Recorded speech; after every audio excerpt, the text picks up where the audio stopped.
Salamo fahaenina ambizato. Aleloia! Miderahany Jehovah fa tsara izy, fa mandrak'izay ny famindram-pony.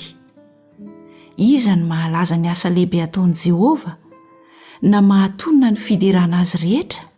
Sambatra izay mitandrina ny mety ka manao ny marina mandrakariva. Jehovah, tsarovy araka ny fankasitrahanao ny olonao, vaingeo amin'ny famonjenao ahitako ny soa azo ny voafidinao. Hifaliako amin'ny fifaliany ny firenenao, hiraviravoko miaraka amin'ny lovanao. Efa nanoto zahay mba mirazanay, efa nanao izay meloka sy ratsy zahay. Nirazanay tany Egipta dia tsy mba nandinika ny fahagagana nataonao, tsy mba nahatsiaro ny habetsahan'ny famindram-ponao ireny, fa niodina teo amoron-dranomasina dia teo amoron-dranomasina mena. Kanefa namonjy azy ihany izy noho ny anarany mba hampafantarany ny asany lehibe. Dia noteneniny mafy ny ranomasina mena ka tonga maina iny, ary nitondra azy nitany rano lalina tahaka ny efitra izy. Namonjy azy tamin'ny tanany mpandrafy izy, ary nanavitra azy tamin'ny tanany fahavalony. Dia nosarona ny rano kosa ny rafiny, ka tsy nisy niangana na dia iray akory aza. Dia niny ny teniny izy ka nihira ny fiderana azy.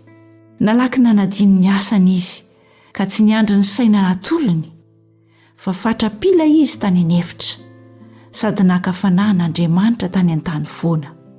Dia nomeny azy izay nilainy, kanefa nampahaiazany kosa izy.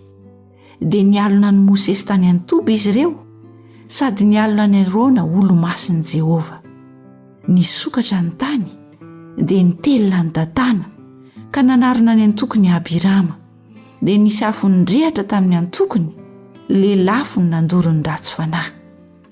Nanao omby kely tany Horeba izy, ka niankohaka teo anoloan'ny sarin-javatra hanidina, ary ny voninahiny dia natakalony satria sarin'ny omby homana ahitra. Noadinoany Andriamanitra mpamonjy azy, izay efa nanao zava-dehibe tany Egipta, dia fahagagana tany amin'ny tany ny ama, sy zava-mahatahotra teo amin'ny ranomasina mena. Ary nikasandringana azy izy raha tsy Mosesy voafidiny no nandroso ijoro tamin'ny banga teo anatrehany, ampiala ny fahatezerany mba tsy handringanany azy.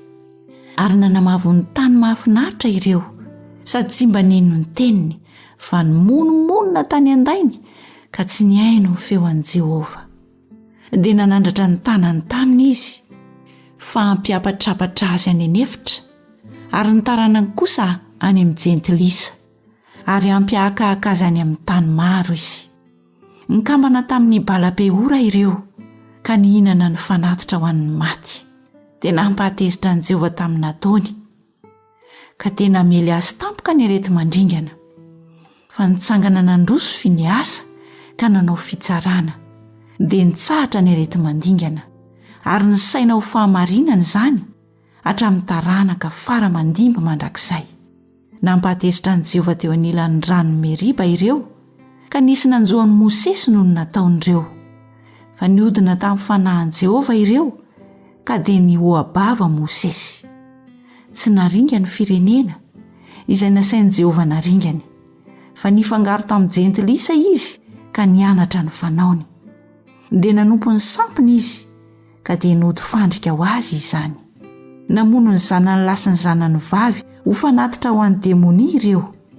Eny, nandatsaka raha marina izy, dia nirano ny zanaka lahy sy ny zanaka vavy, izay novonono ho fanatitra ho an'ny sampony Kanana.